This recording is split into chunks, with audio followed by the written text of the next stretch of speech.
going to be looking at today is comparing data sets using box and whisker plots and double stem and leaf plots. And so what we'll be looking at is having more than one set of data that we're looking at. So the first thing we're looking at today is a double stem and leaf plot, or sometimes you might see it written down as a double or a back-to-back stem and leaf plot.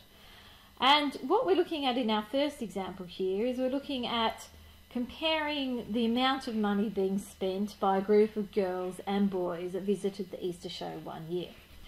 And so the first question is, what is the modal amount spent for the whole group? So remembering that the mode is the score that occurs the most, well, we've got 2 4s here, 2 6s here, but here I've got 3 6s.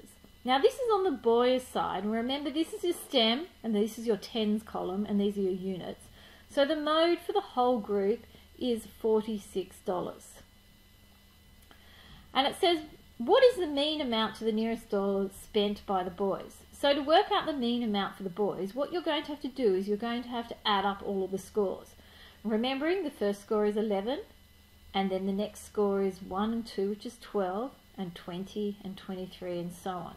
So if you do it, I think when you add them all up, you get 612 for the boys, and there are actually 18 boys. And if you work that out, you get $34 is the amount of money spent. We're going to do the same for the girls, and I think if we work them out, we get $327 spent. And you can see here that there are only 14 girls in this group. And I think with rounding, we get something like $23.36 spent by the girls. Now, if you want to do the whole group, well, the reason why I added each of them separately is so that I could work it out together. Divided by, I think there's 32 altogether. And when you work this out, you get $29.34. So that's nice and easy, stuff that we have done before. That's weird how that is stuck on the page, but anyway, sure we'll get there. Did the boys or the girls have a greater range of amounts spent? Well, you've got the data in front of you because you have the notes, but if we're talking about the range is the highest minus the lowest. So for the boys, if we look at the highest, it's 46, minus the lowest score, which is 11, so we get 35. And for the girls, what we have is, I think we have 49 is the highest, minus the lowest, which was $11, and so we get 38. And it says compare the shapes of the two data sets for the boys and the girls. Now remembering you've had some work on this on skewness before, and that's what we're going to be looking at for this data set.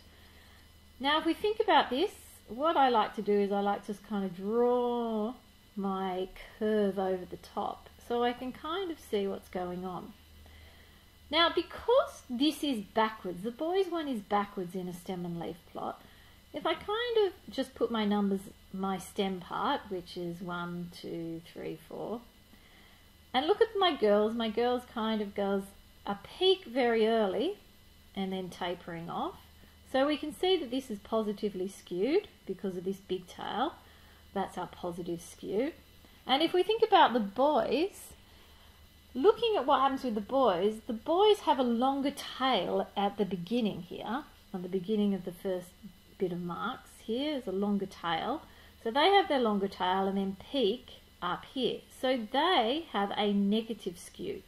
So when you're asked to talk about the shapes of the data, that's the thing you need to be talking about. That the boys have negatively skewed data and the girls have positively skewed data.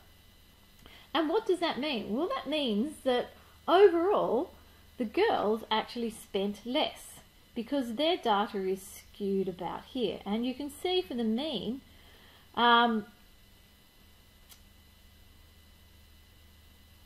this is not seeming right because this should be 26. I'm not sure what's going on here. Oh, because the numbers are left.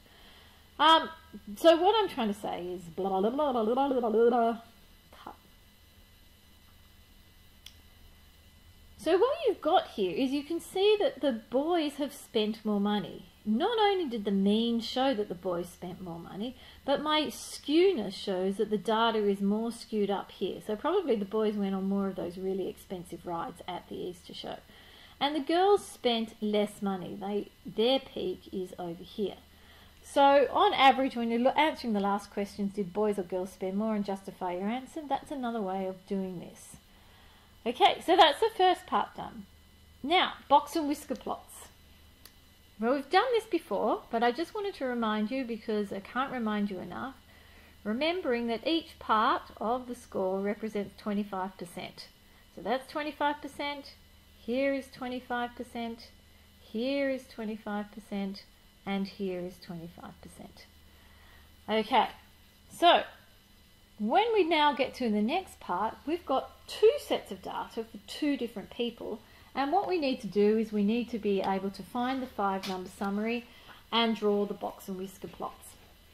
Now I'll do the 5-number summary for Sophie, and then I'll leave you to work it out for Jen yourselves. So if we have a look, remembering to do the 5-number summary, we have to count in 1, 2, 3, 4, 5, let's say 1, 2, 3, 4, 5. And here we have our middle. So I've got 28 and 31.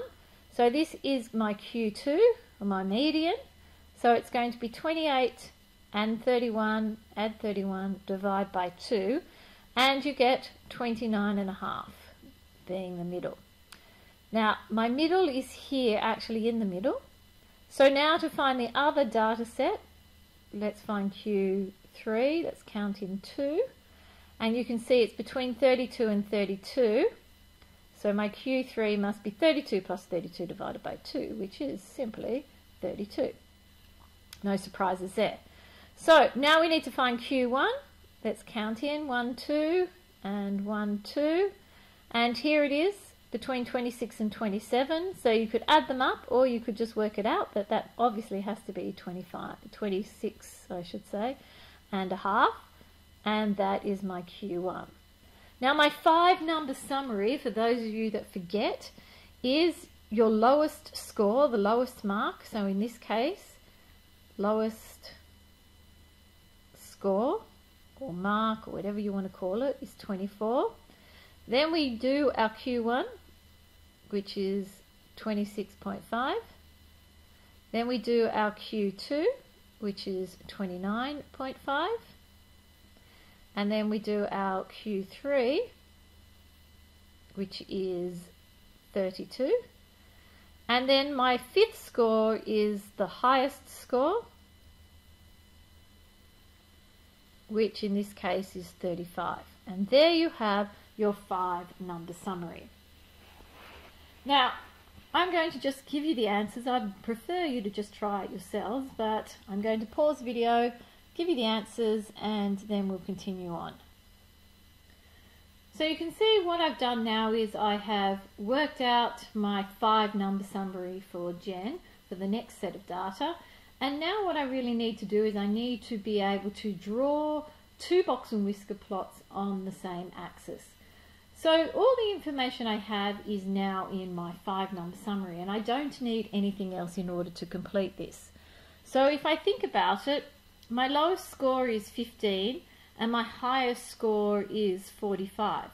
So what you need to do is you need to work out a scale so that we can do this. And we're going to use a ruler. You are. I obviously can't. And we're starting our lowest score here at 15.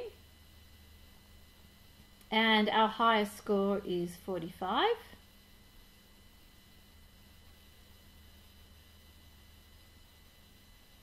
So what you can see is I've worked out my scale, and for some reason I can't write 15 and make it stay, along the bottom. So I'm going up by 5s, and now it's just a case of putting in all of the information.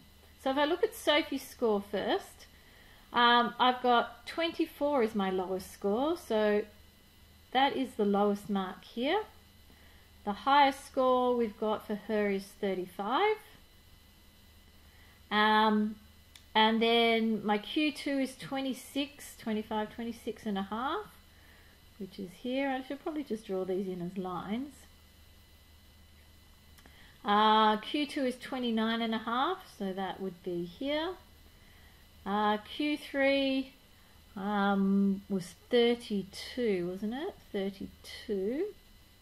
So you can see here I've got my box and here are my whiskers. And that is Sophie's. So over here I would write Sophie. So we know that that's who I have drawn first. And then I could get another colour and we could draw Jen's in. So Jen's is a little bit more spread. She's got her lowest score of 15, her highest score of 45, and her Q1 is 22.5. So that's about here. Her Q2 is 30, her Q3 is 35, and we join those up, join the whiskers out. Yours will look so much better than mine. And so now you have both sets of data sitting here so that we can now analyse it. So if I go back and read the questions, what is the interquartile range? Well, I'm leaving you to do that. What is the median number of pamphlets delivered by each person? Well, we've got Q2 for both, so we know that. Compare the two sets of data describing their shapes and measure of location. Well, if you look at both sets of data are fairly symmetrical, so there's no real skewness going on. The measures of location, well, they both have the same median. You can see that quite clearly. That's probably all I would say about that. Is Sophie a better worker than Jen? Well, I wouldn't say that Sophie's a better worker because their medians are the same, but I would say that Sophie is more consistent because her scores aren't as spread. By having these big long whiskers and this interquartile range being much more spread than this interquartile range, this is showing that Sophie is a lot more consistent, whereas Jen is not as a consistent worker. Maybe she takes a long time sometimes and then can do things really, really quickly at other times. And that's all I'm going to say about that. I'll see you in class.